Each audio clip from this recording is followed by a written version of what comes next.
For this episode, if you're in manufacturing and you're selling to other manufacturers, sometimes you can run into a lot of issues. And on this episode, we're going to cover the key areas to focus on.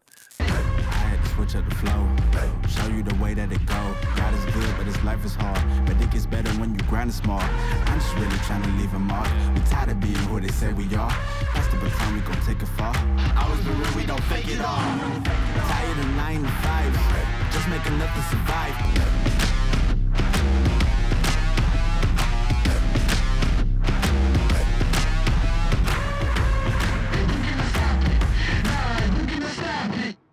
The first thing that I feel like you need to do if you're a manufacturer selling to other manufacturers, and some people may be like, well, technically like all manufacturing people are selling to other manufacturers. It can be you're a service provider, machine shop, things like that, selling to aerospace and mining companies or agriculture or anything like that. Or if you guys are selling like a manufacturing service, if you're doing upgrading facilities, buildings, you're doing cleaning services, you're offering any additional things for the building maintenance, stuff like that, all of these things will apply to basically everybody. It's like you're doing something in manufacturing for other manufacturers. The first thing you're going to want to go into is to identify your market. So who is your core competency of who you're trying to go after? So many times I meet companies and talk to people all the time that they're like, well, we're kind of just going after everybody. We've got different groups and different industries, but we pretty much offer them all the same thing.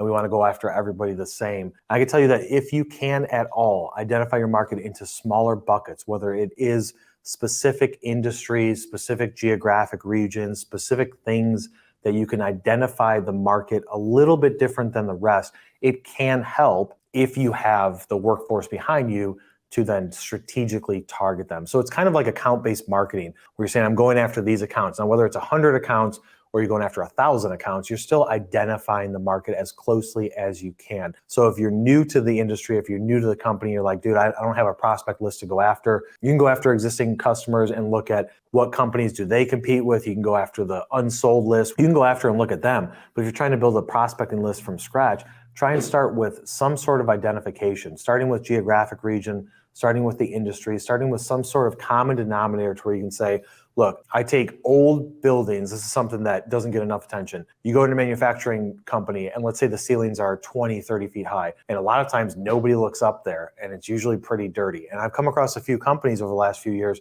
where they come in and they repaint that. And if you're working at a place, you may be like, yeah, we had our ceilings redone, the internal ceilings redone. They may focus on a specific size of a company, a specific size of a business, a specific geographic region. They may say, we want to go after buildings that are 10 to 20,000 square feet. Well, how do you know that without going through it? Well, you can probably make some assumptions by saying like, it's going to be roughly this size of a company from an employee standpoint. If they have 30, 50, 100 employees, to maybe 250, 500 employees, those are those key identifying things that you need to identify your market, because then all of your marketing, all of your sales activity can support what you're doing to try and attack that market. And even if you do break it into subgroups and micro buckets, you can still attack it strategically. So the first step is going to be you have to identify what is that specific market. I was on a call yesterday with a prospect and he's like, we know who we want to go after. We don't want to do businesses with these people. We know we want to do businesses with this other group of people, bigger companies, larger opportunities. They don't want to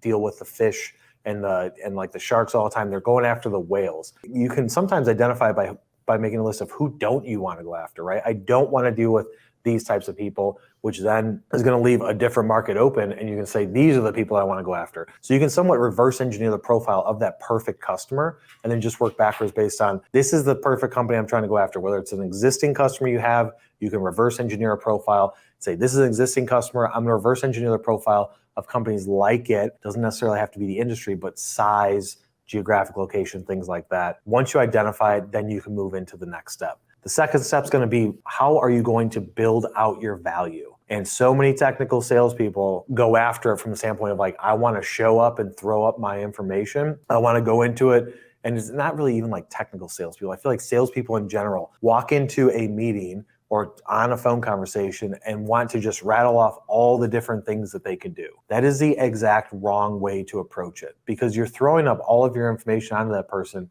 You're going to lose their attention. You're going to lose their patience.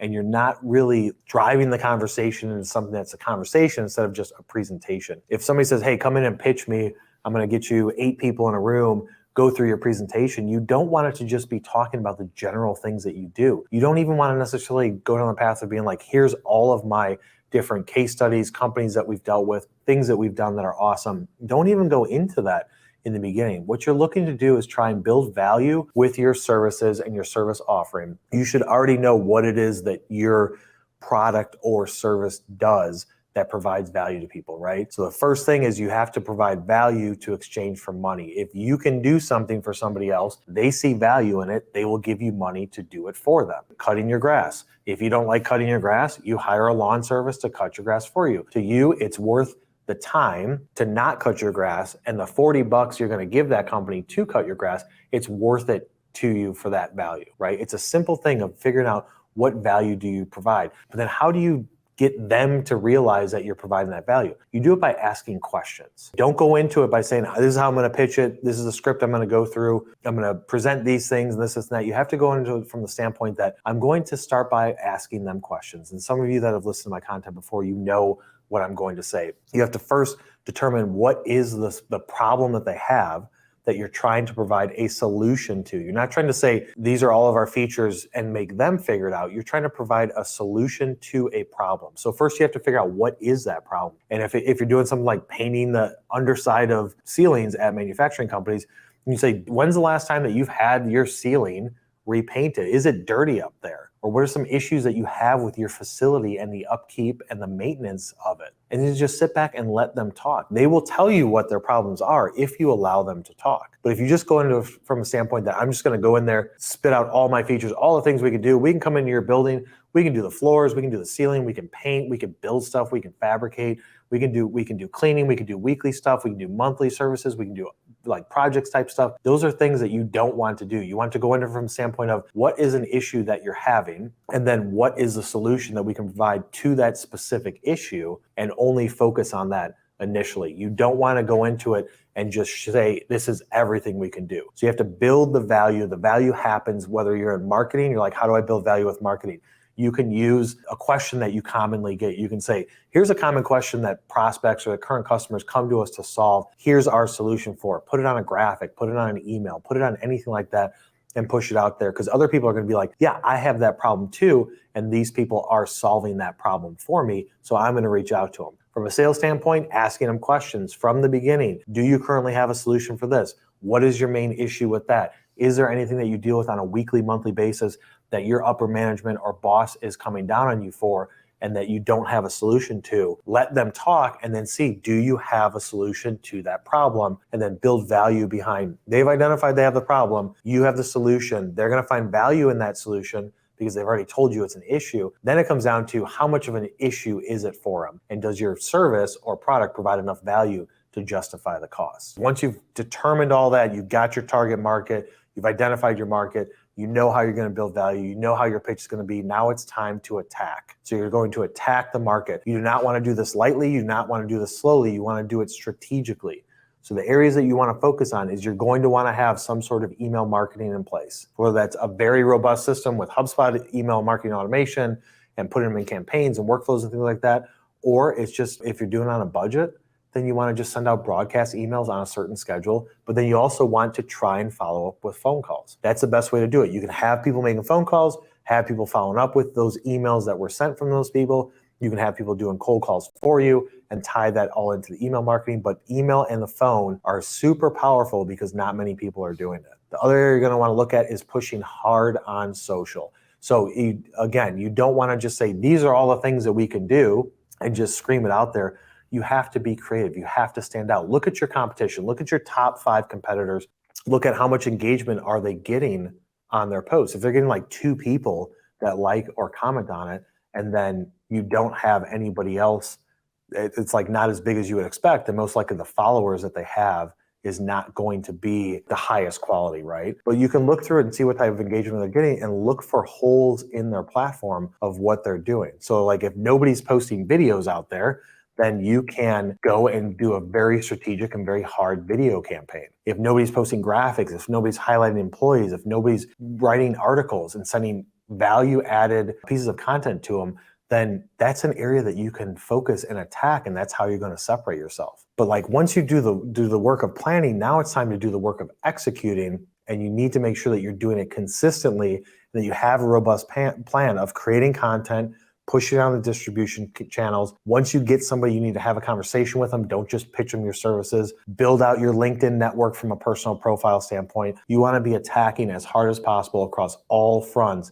to try and go after that omnipresence, which is being everywhere all at the same time. So even though you've done the work, a lot of people then lack and they're like, okay, now I'm going to attack. I'm going to do this one thing. And then 4 months later, do this other thing. Like, oh, that didn't work so well. I'm going to delay this and I'm going to do like all these different things to where over a year, maybe at the end of the year, you start doing everything. But why not just do it over like 2 months and then just push for 10 months across all platforms? Don't go into it being like, I know if I do this today, I'm going to get something back tomorrow. You have to go into it knowing that it's a process. It takes time. Push everything out there and then wait for the things to come to you and then adjust and adapt. That brings us into the fourth point, which is going to be you want to analyze the data and make adjustments. You may think that posting at this time of the day or sending emails at this time of the day or this type of email or this type of setup is going to work. You need to test it out, then look at the data that comes back, look at the open rates, look at the engagement, look at the views on videos, look at how many people are going to the website, and then make micro adjustments to your campaign based on that. It's not just like I know this is going to work, there's going to be no adjustments necessary. And that's typically what manufacturing companies will do is they're like, this is how we have to do it. And we're going to do it exactly like this for a year and then wait a year. And then you come back and look at what are the results. That is not going to work. You already know who they are, right? You're a manufacturer yourself. You already know the manufacturing market. You know, I think you should know what they like to see based on what you like to see. What types of things, like everybody talks about mobile being like 50, 60, 70% of traffic of websites is mobile. Not in manufacturing, it's not. It's still 25 to 30% is mobile. It's still heavy desktop. And you know that because you're probably viewing a lot of things on your desktop. You already know that, so you can put up the perfect plan, but then you have to make adjustments based on what the data shows. If the data shows that one thing's working better than others, double down on that. If it shows that this thing is not working at all, make an adjustment to it. Then test it out for another 4 weeks, 8 weeks. See if what that adjustment did. Compare months 1 and 2 to months 3 and 4. Like, I did it this way. This is my data. I did this other way. Let's compare them. Let's figure out, is it an in-between? Do we make it too much of an adjustment? Should we scale it back a little bit? But I'm 100% for making adjustments as you go. It's not like figure it out while you go. You already know what the plan should be. It's just you have to make adjustments to get to the perfect sweet spot of what is going to work. Go to the YouTube channel and subscribe. Turn on notifications so you know. I keep on plugging Instagram, guys. If you guys are on Instagram, go over and follow me at Kyle J. Milan. We're going to be doing some behind the scenes stuff only on Instagram because that's a platform that does it the best right now until LinkedIn figures something out with stories or short posts. And as always, we will see you on the next one.